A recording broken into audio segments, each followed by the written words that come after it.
At the Winter Solstice Gala, the air conditioning was set to Arctic. But that wasn't why the room felt cold. I stood near the ice sculpture, a glass of vintage champagne untouched in my hand, watching my husband, Joshua, and his mother, Cynthia, hold court. They looked like royalty. Cynthia, in her emerald velvet, Joshua, in his custom tuxedo, raising a toast to what they called their new empire. They were smiling at the room, at the investors, at the future. They didn't know I was holding the demolition switch. In my clutch, I had a single blue folder that weighed less than a pound but carried enough force to level their entire world. It's funny, they thought the cold was just part of the theme. They had no idea winter had actually arrived. Drop a comment and let me know where you're listening from and what time it is for you right now. I'd love to know who's part of our community. To understand why I was about to burn down my own marriage in the middle of a black tie event, you have to go back 8 weeks. Before the gala, before the ice, back to when I still thought I was part of a family. My name is Ashley, and I build things for a living. High-end residential architecture. I take chaotic, empty spaces and turn them into structures that stand the test of time. My life was built on the same principles: order, stability, foundation, or so I thought. My husband, Joshua, was in tech. That's what we told people at dinner parties.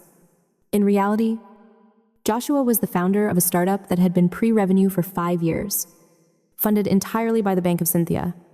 His mother? Cynthia wasn't just a mother, she was an institution. Old money, old guard, and absolute control. She didn't just visit our home, she inspected it. She didn't offer advice, she issued decrees. For 7 years, I watched the dynamic between them, trying to make sense of it. It wasn't love, it was something darker. Cynthia didn't want a daughter-in-law. She wanted a mirror. And Joshua wasn't a husband. He was just a hostage who learned to love his cage. I used to think he was just close to his mom. It took me a long time to realize that enmeshment isn't intimacy. It's trauma disguised as loyalty. He couldn't say no to her, because he had never been allowed to be a separate person. He was just an extension of her ego. But I handled it. I worked late. I paid the mortgage on our pristine, architectural home. I let Joshua play CEO with his mother's money while I built a real career. I thought we had an unspoken agreement. I provide the stability, he figures out his dreams. Then came the Tuesday night that changed everything. Joshua was in the shower. His phone lit up on the nightstand. I never checked his phone. I respected privacy. But the screen was facing me, and the notification was from his banking app. Withdrawal confirmation $48,500. Memo Angel Investment. I froze. Joshua didn't have $48,000. His business account was hovering near zero last time I checked. We had joint savings, but we agreed those were for emergencies. I unlocked the phone. My birthday is his passcode. Of course it is. I opened the app. The money hadn't come from his business account.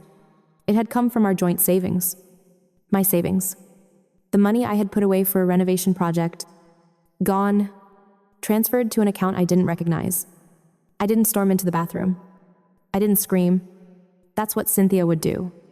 That's what a dramatic, emotional woman does. And I am neither. I am an architect. When I see a crack in the foundation, I don't yell at the concrete. I investigate the stress load. I put the phone down exactly where it had been. When Joshua came out, toweling off his hair, looking boyish and innocent, I smiled.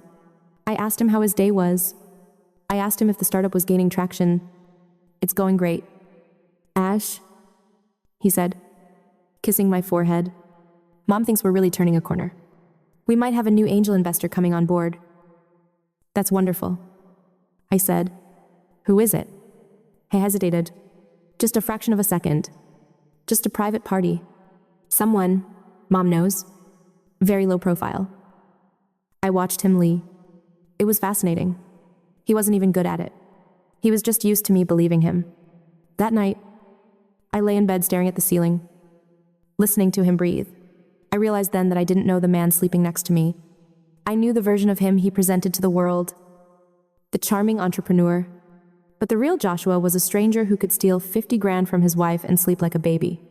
The next morning, I didn't go to my office. I went to see a man named Marcus. Marcus is a forensic accountant. He's expensive, is quiet, and he doesn't care about feelings. He cares about math. I need to know who E.M. is. I told him, sliding a printout of the transaction across his glass desk. And I need to know where the rest of the money went. The rest of the money, Marcus asked, raising an eyebrow. If there's one rat, I said, there's a nest. It took Marcus 3 days. 3 days of me playing the supportive wife. 3 days of listening to Joshua talk about scaling and synergy. 3 days of Cynthia dropping by unannounced to critique my flower arrangements and hint that Joshua needed a more supportive environment to thrive. When Marcus called me to his office, he didn't offer me coffee. He just turned his monitor around. E.M. is Emma Miller, he said, 24 years old, aspiring lifestyle influencer, currently residing in a rental apartment in the Seaport District. Emma. I knew the name. She was the daughter of one of Cynthia's country club friends, a debutante in the modern sense, meaning she had no job, a lot of followers, and a trust fund that wasn't quite big enough to support her taste. And the investment I asked? Marcus clicked a key. A spreadsheet populated the screen. It wasn't an investment. Ashley, unless you count investing in the travel industry, the $48,000 went to a travel agency specializing in luxury getaways. The Maldives. First class. 2 tickets. I felt the air leave my lungs. When? Last month. The week you were at the architecture conference in Chicago. He said he was at a developer retreat in Austin. I whispered. He was in a water villa. Marcus corrected. But that's not the big number. What's the big number? Marcus scrolled down. The account transfer was just the tip. I looked into the corporate filings for Joshua's startup. The company is insolvent. It has been for 6 months. But 3 weeks ago, a deposit was made to a holding company controlled by Cynthia. For what? A down payment.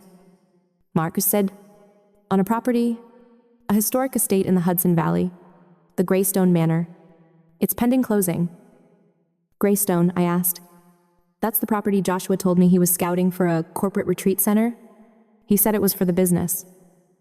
It's not zoned commercial, Marcus said flatly. It's residential. And based on the email traffic I recovered from the server, Joshua used his company email for everything. It's not for a retreat. It's for him. And Emma, he clicked open an email. The subject line was Our New Beginning. It was from Cynthia to Joshua. Darling, the estate is perfect. It has the pedigree you deserve. Once the divorce is finalized, you and Emma will have the perfect backdrop to launch the new family brand. Ashley was a necessary stepping stone, but she's too sterile for the dynasty we're building. Emma has the spark. Don't worry about the money. We'll structure it so Ashley's assets cover the transition. I read it twice. Ashley's assets cover the transition. They weren't just cheating. They were financing my replacement with my own money. Joshua wasn't just leaving. He was looting the building on his way out. I sat there for a long time. 7 years. 7 years of supporting him. 7 years of biting my tongue when his mother insulted me. 7 years of being the sterile architect who paid the bills so they could play aristocrat. People ask if I regret those 7 years. If I feel like I wasted my youth. In that moment, staring at the evidence of their betrayal, I almost did. I almost cried for the time I'd lost. But then, something shifted. I'm an architect. I know that you don't regret the time spent digging a foundation just because you found rot in the soil. You don't regret the work. You regret not checking the soil sooner. These 7 years weren't wasted. They were tuition. I had paid a high price. Yes, a very high price. But I had learned exactly who they were. And now, I had the education I needed to dismantle them.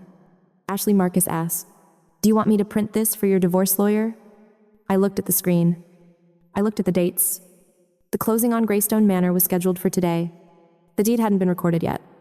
"No," I said. "Not yet." "What are you going to do?" I stood up and smoothed my skirt. "Joshua's company is insolvent." "You said." Completely. He has outstanding loans totaling $300,000. The bank is about to call them in. Who holds the debt? A secondary lender, high interest. They'd probably sell the paper for pennies on the dollar just to get it off their books. I smiled. It wasn't a warm smile. It was the smile of someone who just saw the blueprint for the perfect demolition. Buy it, I said. Marcus blinked. Buy the debt. Buy it all. Use my trust. Set up a shell company. I want to be the sole creditor of Joshua's startup by tomorrow morning. And the house, Marcus asked. Greystone. The closing is today. I said, if Cynthia put the down payment through the company, and the company is insolvent, then the asset belongs to the creditors. Marcus finished, a slow grin spreading across his face. If you own the debt, you control the assets. Exactly. I said, buy the debt, and then contact the seller of Greystone. Tell them the financing fell through on the buyer's side, but a new cash buyer is ready to close immediately. Same price. No contingencies. You're going to buy the house they're planning to live in. I'm not just going to buy it. I said, I'm going to let them announce it. I'm going to let them throw their party. I'm going to let them think they've won. I walked out of Marcus's office and into the cold autumn air. My phone buzzed. It was a text from Joshua. Hey babe, don't forget the winter solstice gala on Friday. Mom is making a big announcement. Wear something nice? 4 days ago, Emma sent me a simple message, wear something nice. I whispered to my screen that I would, and I did. Now I'm standing in the ballroom of Cynthia's winter solstice gala. Her annual charity, masquerading as philanthropy, the city's elite swirl under crystal chandeliers, bankers, investors, people who measure their worth in assets. And then there's Emma. She looks ethereal, in a white gown that borders on bridal, clinging to Joshua's arm as if she's already part of the family. Joshua, nervous but glowing, believes he's on the edge of his bright new beginning. I didn't wear white. I chose red sharp. Architectural, impossible to ignore. Cynthia noticed me immediately. She offered no greeting. Just a thin smile and instructions to seat me at table 19 behind a column, beside the kitchen doors. A deliberate humiliation. So I sat. I endured the lukewarm water and cold salmon and watched them parade Emma around the room. They thought they were staging the final act of their perfect coup, replacing me publicly before informing me privately. Clever. If I were the pawn they imagined. But they'd forgotten I built the board. When the music died and the lights dimmed, Cynthia took the stage. Her voice dripped with triumph as she spoke of new beginnings and spotlighted Joshua and Emma with theatrical flourish. She announced that Joshua's company had acquired Greystone Manor, and that Emma, radiant, waving, would be the new creative director. The applause swelled. And then I stood. My heels echoed across marble like a countdown. Conversations stilled. Even Cynthia faltered as I climbed onto the stage and took the microphone from her hand. I thanked her sweetly. Then I opened the blue folder in my clutch. There had been an administrative error. I explained. Greystone Manor had not been acquired by Joshua's startup. It had been purchased by a cash buyer, my firm. I am architecture. Cynthia snatched the deed from me. Horrified, I continued gently, almost conversationally, explaining that Joshua's company was insolvent, its loans in default, and that I had bought that debt as well. Every dollar, which meant I now owned the company's assets, including the deposit Cynthia illegally pulled from corporate funds. The room gasped. Joshua followed. Emma blinked. Confused. I eliminated her new position. Then I dismissed Joshua from his own company. Cynthia lost her composure completely. But when I mentioned the forensic audit and the $48,000 of misused corporate funds, even she fell silent. Before leaving, I leaned close to Joshua and told him I'd be filing for divorce in the morning and that he could keep the tuxedo. I walked out as the crowd parted like water. 6 months later, Joshua's company has been liquidated. Cynthia is under IRS investigation. And Emma has retreated to Connecticut. As for me, I'm writing this from my renovated office in Greystone Manor, bright, restored, entirely mine. Sometimes rebuilding your life required demolition. It's messy, costly, necessary. But when the light finally pours into the space, you reclaimed. You understand it was worth everything.